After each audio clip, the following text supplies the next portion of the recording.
Hello everyone, welcome to Unshackling Sudokus and Puzzles. Today's video will be on a classic Sudoku called Heart of Stone, and this was created by Sulphur, an author whose classics we have covered several on the channel. Classic that leave even the solvers stumped. They do solve it, but they actually go about a roundabout way of solving, and they don't see the human way of solving this classic. Now, before I solve this classic, I want to thank our viewers for giving us tremendous response to the previous video.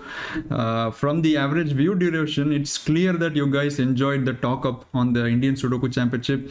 So for people, or for those of you who haven't seen the video, please do check it out. It's our last video on the channel. Many of you have enjoyed it, so thank you for that. So we'll think about doing such things in the future, talk ups on championships. And with that, I'll start this classic Sudoku. Let's move on to the rules.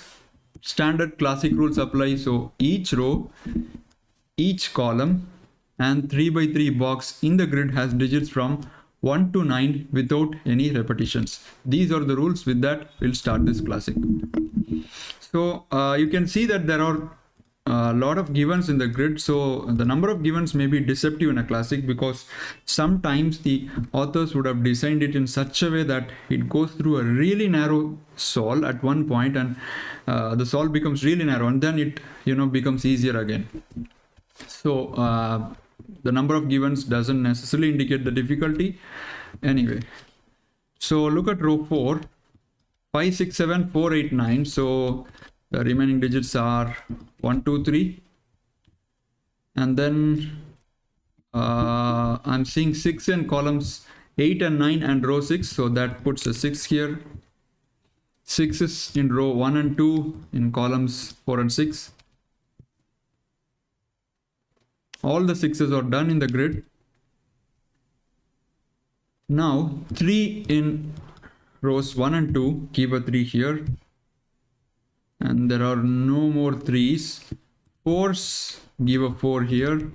And that 4 give me a pair here. Excellent. This is a 3-4 locked pair.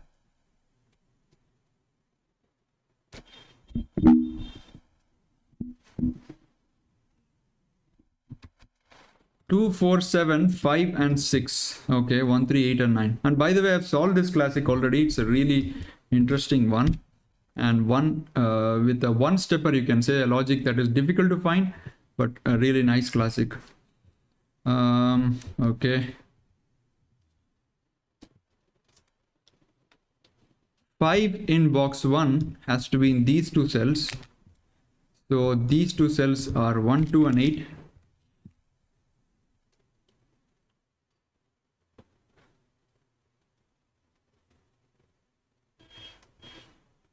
In this classic, I'll make an exception and write 4 pencil marks in cells, because I feel that is really necessary to show you something on how to solve this classic. So at times I'll write 4 pencil marks: 2, 6, 3, 4, 7, 1, 5, 8 and 9, 1, 5, 8, 1, 8, 9, 1 and 9, and this will be 1, 5, 8 and 9.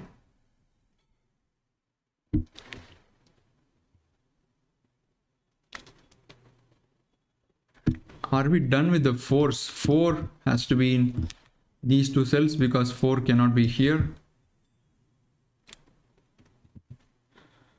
7, that's an easy digit which I missed. 7 goes here. 7 isn't here. 7 isn't here, so 7 goes here. Excellent. So 7 goes here. And 7 in box 3 has to be here, which puts the 7 in here. That's nice. Almost all 7s are done. So 5 isn't here, 5 goes here. That removes 5 here, puts a 5 here, which puts 5 has to be here in box 3. And these two cells must be 1, 8 and 9. There is no 9 here. It's excellent. And 5 is not in rows 1 and 3, 5 goes here. And that puts 5 in here in column 4. Excellent. So let me remove this cell. This is 1 and 8. and 8 must be in one of these two cells for row 3. This is 1, 2, 8, 9, but 8 in here and 9 in here, so this is 1 and 2, and this is 1, 2, and 9. Excellent. This would be 1, 2, 8 for the box, and 8 cannot be here, so 8 has to be here, and that gives 8 in column 2, because I have an 8 here, I have an 8 here, and 8 is not in these cells. Right, so I have 1 8 here, 1 2 here, and 1 2 8 here, so which means this is a triplet, and 2 must be in one of these two cells, but it's actually a dead triplet. Why do I say that? Because all the other digits in the row have been written or given, so this is just a dead triplet. So the moment 2 goes here, I can eliminate 2 from this cell. Okay, now time to write all these cells. 6, 7, 8, 5, and 9. So all these would be 1, 2, 3, and 4. And I don't have a 4 here. So you'll soon see why it's necessary to mark this way. There will be lots of instances of 1, 2, 3, 4 all across the grid. So let's see. 9 in rows 1 and 3, so 9 goes here. That's excellent.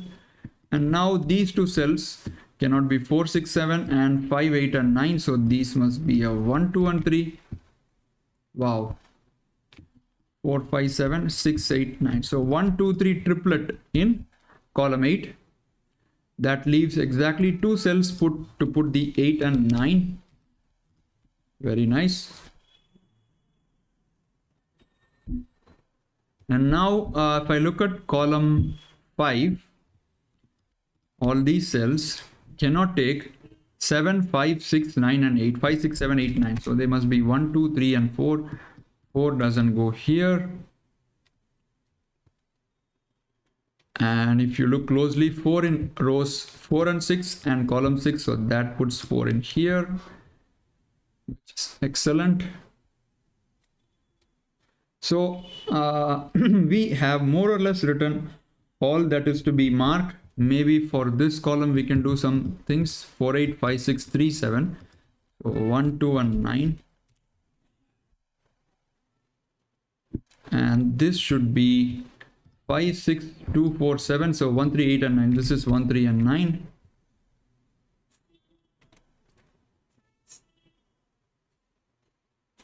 And if you look at row 6, 6, 8, 9, 4 and 5. So 1, 2, 3 and 7 are missing. So this has to be 1, 2 and 7.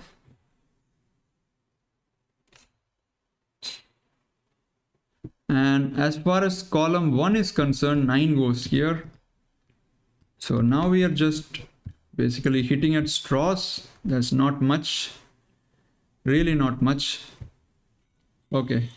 Now, at this point, if you would like to pause the video and then try to find the continuation yourself, do go ahead, but it's kind of narrow and it really requires you to think in a different way. I'll give you one clue that it won't be any of your normal techniques like an XY wing or a Y wing or an X wing or swordfish or whatever. It's completely different. So I'm pausing myself for 2 seconds. Right. The continuation now is to understand that all these 1, 2, 3, 4s in the grid are really creating tremendous pressure. Let me remove these cells. You can see here, the moment I saw these cells, even these two cells take 1, 2, 3, 4. They are having a tremendous pressure on the grid. And even these two cells have 3 and 4. So I was thinking how to combine them in a way that would give me a contradiction. I didn't instantly hit upon the logic, but I was thinking all different kinds of ways to use these things to finish the Sudoku. And the way this helps you is, I first understood that whatever goes in these two cells must go in these two cells, because you can see this domino 1 by 2 domino here contains 3 4 and 1 2 3. So which means in these 4 cells 1 2 3 4, they must go here. This is how I started my logic, and the way to do that is, let's color this. Let's call it yellow, let's call it green, let's call it pink. Now if you look at this cell, as far as this box is concerned, the yellow has to be in one of these 2 cells. It could be in either, we do not know for certain, but it must be in one of these 2 cells. Now look at this pink guy. It contains 1 2 and 3. It cannot be in any of these 2 cells, and it cannot be in any of these cells because they are clearly different from 1 2 3. So it has to be in one of these 2 cells, pink. Now comes the aha moment, or the eureka moment, you can say. Look at this cell. What an absolutely gorgeous piece of logic here. This guy right here is looking at the yellow, is looking at the pink, and it is also looking at the green, right? This one is looking at 3 cells, and clearly these 3 cells are different, right? Because they are in the same row and they are the triplet from 1 2 and 3. So which means this cell right here cannot be 1 2 or 3. But mind you, we do not know which of the yellow, green or pink takes a 1 2 or a 3, but we do know that collectively they are 1 2 and 3. So which means this cell right here cannot be 1 2 and 3. Now I haven't tried this out in a computer, but I'm sure that it will struggle to see these kind of logics. It will I'll probably, after making this video, put it out in a solver to see how it does. But this is the human way of solving such Sudokus. What a beautiful piece of logic here by Sulphur.